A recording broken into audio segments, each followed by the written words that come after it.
শোণিতপুৰ জিলাৰ ৰংগাপুৰৰ একমাত্ৰ অসমীয়া মাধ্যমৰ উচ্চ শিক্ষানুষ্ঠান ৰংগাপৰা উচ্চতৰ মাধ্যমিক বিদ্যালয়ত থকা পুথিভঁৰালটিলে প্ৰাক্তন শিক্ষাৰ্থী সন্মিলনীয়ে প্ৰদান কৰা দুটা আলমিৰা আৰু মূল্যৱান গ্ৰন্থ।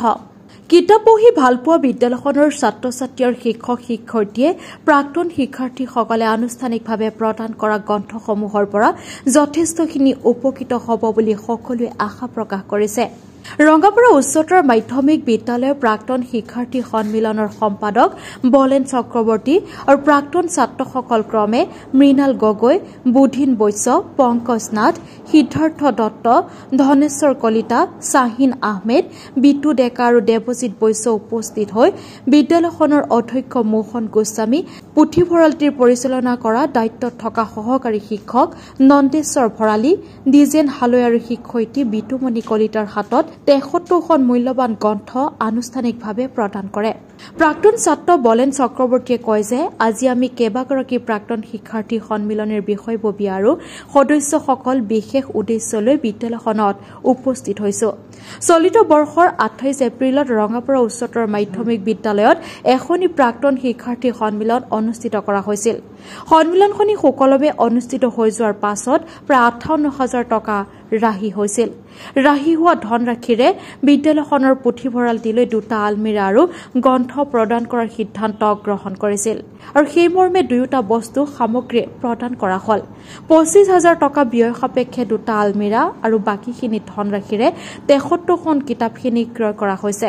উল্লেখযোগ্য যে ১৯৫২ চনত স্থাপিত হোৱা ৰঙাপৰা উচ্চতৰ মাধ্যমিক বিদ্যালয়খনত পোনপ্ৰথমবাৰৰ বাবে প্ৰাক্তন শিক্ষাৰ্থী সন্মিলনীয়ে যোৱা ২৮ এপ্ৰিলত এখনি প্ৰাক্তন শিক্ষাৰ্থী সন্মিলন এদিনীয়া কাৰ্যসূচীৰে অনুষ্ঠিত কৰিছিল। সেই দিনটোত প্ৰাক্তন শিক্ষাৰ্থীসকলৰ বাবে এক স্মৰণীয় দিনত পৰিণত হৈছিল। অনুষ্ঠানটি অনুষ্ঠিত কৰাৰ বাবে প্ৰাক্তন শিক্ষাৰ্থীসকলে স্বতঃস্ফূৰ্তভাৱে অৰিহণা আগবঢ়াইছিল। প্ৰাক্তন শিক্ষাৰ্থী সন্মিলন উদযাপন সমিতিয়ে ৰঙাপৰা উচ্চতৰ মাধ্যমিক বিদ্যালয়ৰ যি আমাৰ পুথিভঁৰাল আছে সেই পুথিভঁৰাললৈ আজি ৭৩খন কিতাপ আমাক প্ৰদান কৰিছে। লগতে দুটি আলমিৰা, এটা বুক স্লেব আমাক বিদ্যালয় পৰিয়ালবৰ্গলৈ তেওঁলোকে আগবঢ়াইছে। তেখেতসকলে যি প্ৰাক্তন শিক্ষাৰ্থী সন্মিলন ইয়াত অনুষ্ঠিত কৰিছিল তাৰ ৰাহি ধনেৰে তেওঁলোকে এই বিদ্যালয়লৈ কিতাপৰ টোপোলা লগতে দুটি আলমিৰা আগবঢ়োৱাৰ কাৰণে এই প্ৰাক্তন শিক্ষাৰ্থী সন্মিলনৰ যি উদযাপন সমিতিৰ প্ৰতিজন কৰ্মকৰ্তালৈ মই আন্তৰিক কৃতজ্ঞতা আৰু ধন্যবাদ জ্ঞাপন কৰিছোঁ। আৰু ভৱিষ্যতৰ দিনতো আমি যাতে এনেধৰণে বিদ্যালয়ৰ উন্নতিৰ কল্পে বিভিন্ন ধৰণৰ সহায় সহযোগ আপোনালোকৰ পৰা পাওঁ। বিদ্যালয়খনৰ উত্তৰোত্তৰ দিশত আপোনালোকৰ সম্পূৰ্ণ সহায় সহযোগিতা মই ৰঙাপৰা উচ্চতৰ মাধ্যমিক বিদ্যালয়ৰ পৰিয়ালবৰ্গৰ তৰফৰ পৰা আন্তৰিকতাৰে কামনা কৰিছোঁ।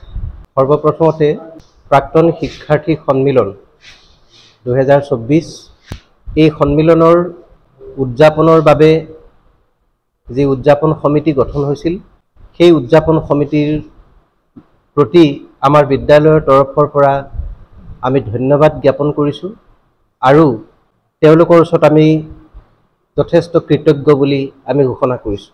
আজি এই বিশেষ দিনটোত প্ৰাক্তন শিক্ষাৰ্থী সন্মিলনৰ উদযাপন সমিতিয়ে আমাৰ ৰঙাপৰা উচ্চতৰ মাধ্যমিক বিদ্যালয়লৈ বুলি দুটি আলমাৰী আৰু লগতে ৭৩খন কিতাপৰ এটা বহুমূলীয়া টোপোলা আগবঢ়োৱাৰ বাবে আমি যথেষ্ট আনন্দিত হৈছোঁ আৰু আশা ৰাখিছোঁ ভৱিষ্যত এই গ্ৰন্থসমূহে আমাৰ ছাত্ৰ ছাত্ৰীসকলক গ্ৰন্থ অধ্যয়ন কৰি জ্ঞান লাভৰ ক্ষেত্ৰত যথেষ্ট সুবিধা দিব।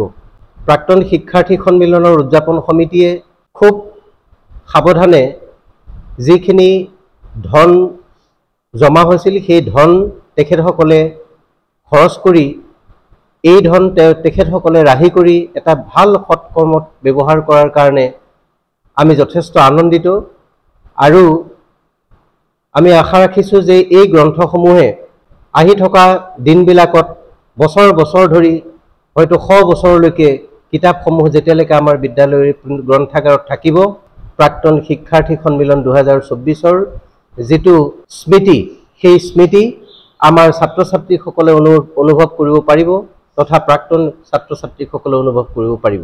যিসমূহ গ্ৰন্থ আমাৰ বিদ্যালয়ৰ গ্ৰন্থাগাৰলৈ দিয়া বুলি গম পাইছোঁ, সি যথেষ্ট ভাল ভাল গ্ৰন্থ, বাচকবনীয়া গ্ৰন্থ তেখেতসকলে আগবঢ়াইছে। আৰু এই গ্ৰন্থই কেৱল ছাত্ৰ ছাত্ৰীসকলক যে লাভান্বিত কৰিব এনে নহয়, বহুতে বিভিন্ন সমল বিচাৰি গৱেষণাৰ খাতিৰতেই হওক বা তথ্য বিচাৰি বিভিন্ন কাৰণত যদি কোনোবা ব্যক্তিয়ে বিদ্যালয়ৰ পুথিভঁৰালত সমল বিচাৰি আহে, তেনেহ'লে এই গ্ৰন্থসমূহৰ পৰা তেখেতসকলে সমল গ্ৰহণ কৰিব পাৰিব। ফলস্বৰূপে ৰঙাপাৰা অঞ্চলৰ ছাত্ৰ ছাত্ৰীৰ উপৰিও অন্যান্য ব্যক্তিসকল ইয়াৰ পৰা উপকৃত হ'ব। আমি অতি ধন্যবাদ সহকাৰে প্ৰাক্তন শিক্ষাৰ্থী সন্মিলনৰ উদযাপন কমিটিৰ তৰফৰ পৰা আমাৰ বিদ্যালয়লৈ আগবঢ়োৱা এই সম্পদসমূহ, দুটি আলমাৰী আৰু গ্ৰন্থৰ এই টোপোলা আমি তেখেতসকলৰ পৰা গ্ৰহণ কৰিছোঁ। আৰু মই অধ্যক্ষ হিচাপে গ্ৰহণ কৰি এই বিদ্যালয়ৰ আমাৰ যি সম্পত্তি, এই সম্পত্তিৰ তালিকাৰ ভিতৰত ইয়াক আমি সন্নিৱিষ্ট কৰিম বুলি ঘোষণা কৰিলোঁ যে প্ৰাক্তন শিক্ষাৰ্থী সন্মিলনে বিদ্যালয়খনৰ উন্নতিৰ কাৰণে যথেষ্ট কিবা এটা কৰিছে। ই এটা খুব ভাল লক্ষণ। আমি অত্যন্ত কৃতজ্ঞ যে আপোনালোকে অন্য বস্তু নিদি গ্ৰন্থৰ দৰে বহুমূলীয়া বস্তু আগবঢ়াইছে। বিশেষ মই নকওঁ, শেষত পুনৰবাৰ অতি ধন্যবাদেৰে আপোনালোকৰ পৰা এই সম্পদৰাজি গ্ৰহণ কৰি আপোনালোকৰ ওচৰত আমি যথেষ্ট ধন্যবাদ জ্ঞাপন কৰিলোঁ। আজি আমি ৰঙাপাৰা উচ্চতৰ মাধ্যমিক বিদ্যালয়ত যোৱা 28 এপ্ৰিল 2024 তাৰিখে আমি যিখন ইয়াত প্ৰাক্তন শিক্ষাৰ্থী সন্মিলন উদযাপন কৰিছিলোঁ, আমি উদযাপন সমিতি আহি ইয়াত আজি উপস্থিত হৈছোঁহি।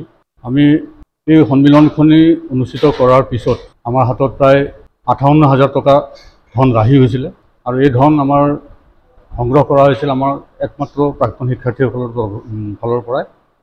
গতিকে আমি তেতিয়া এখন যোৱা আমাৰ উদযাপন সমিতিৰ সভাত আমি এটা সিদ্ধান্ত লৈছিলোঁ যে আমাৰ ৰাহি হোৱা ধনখিনি আমি ৰঙাপাৰা উচ্চতৰ মাধ্যমিক বিদ্যালয়ৰ পুথিভঁৰাললৈ আলমাৰীসহ কিতাপ আগবঢ়াম বুলি এটা সিদ্ধান্ত লোৱা হৈছিলে।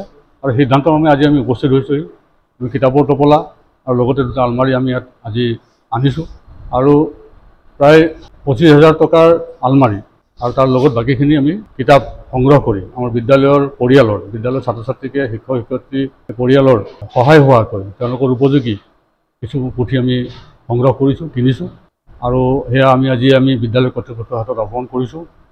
আৰু আশা কৰোঁ আমাৰ এই ক্ষুদ্ৰ যি দান, আমাৰ সমগ্ৰ যিখিনি আমাৰ পঞ্জীয়নভুক্ত প্ৰাক্তন শিক্ষাৰ্থী আছিল, তেওঁলোকৰ অৰিহণাৰ ফালৰ পৰাই, তেওঁলোকৰ পঞ্জীয়ন আৰু অৰিহণা যিখিনি আগবঢ়াইছিল তাৰ পৰাই এই ৰাহি হৈছিলে ধন। আৰু সেই ৰাহি ধনেৰে আমি এইখিনি আজি বিদ্যালয়ত অৰ্পণ কৰিলোঁ। গতিকে আমাৰ বিদ্যালয় কৰ্তৃপক্ষ আমাৰ লগত এই অনুষ্ঠানটো অনুষ্ঠিত কৰাৰ ক্ষেত্ৰত যথেষ্টখিনি সহায় সহযোগিতা আগবঢ়াইছিলে। তাৰ কাৰণে তেখেতসকলৰ ওচৰত আমি কৃতজ্ঞ। আৰু আমি আজি কিতাপখিনি আৰু আলমাৰীটা আমি পঢ়ি যোৱা বিদ্যালয়খনত দিব পাই আমি আটাইয়ে অত্যন্ত সুখ অনুভৱ কৰিছোঁ। খুব ভাল লাগিছে মনটো। আৰু আমাক যাতে আগলৈ আমি তেনেধৰণৰ বিদ্যালয়খনলৈ কিবা কিবি আগবঢ়াব পাৰোঁ প্ৰাক্তন শিক্ষাৰ্থীসকলৰ পৰা, সেই চেষ্টা আমাৰ অব্যাহত থাকিব। আৰু এইখিনি কৈয়ে আজি আমাৰ বিদ্যালয়ৰ কৰ্তৃপক্ষৰ হাতত আমি আমাৰ এই কিতাপ আৰু আলমাৰী আমি কৰিলোঁ, অৰ্পণ কৰিলোঁ। ইয়াত আমি এখন কিতাপৰ তালিকাও দিছোঁ। ইয়াত প্ৰায় সৰ্বমুঠ 73খন কিতাপ আছে, পুথি আছে। আৰু আমি ভাবোঁ যে এই পুথিসমূহে আমাৰ ছাত্ৰ ছাত্ৰীসকলৰ এটা পঢ়াৰ প্ৰতি আগ্ৰহ এটা সৃষ্টি কৰিব ভৱিষ্যতলৈ। আৰু পঢ়াটো উচিত। আমি বিদ্যালয় কৰ্তৃপক্ষক অনুৰোধ কৰিছোঁ তেখেতসকলে যাতে এই পঢ়াৰ আনন্দ যিটো আছে, সেই পঢ়াৰ আনন্দ সৃষ্টি কৰাৰ ক্ষেত্ৰত, ছাত্ৰ ছাত্ৰীসকলৰ সৃষ্টি কৰাৰ ক্ষেত্ৰত তেওঁলোকে নিশ্চয় পদক্ষেপ গ্ৰহণ কৰিব। আৰু সেই ক্ষেত্ৰত এই পুথিসমূহে যথেষ্টখিনি সহায়ক হ'ব। আৰু এয়া আমি এই পুথিৰ তালিকাখন আমি আমাৰ মাননীয় অধ্যক্ষ মহোদয়ৰ হাতত অৰ্পণ কৰিছোঁ।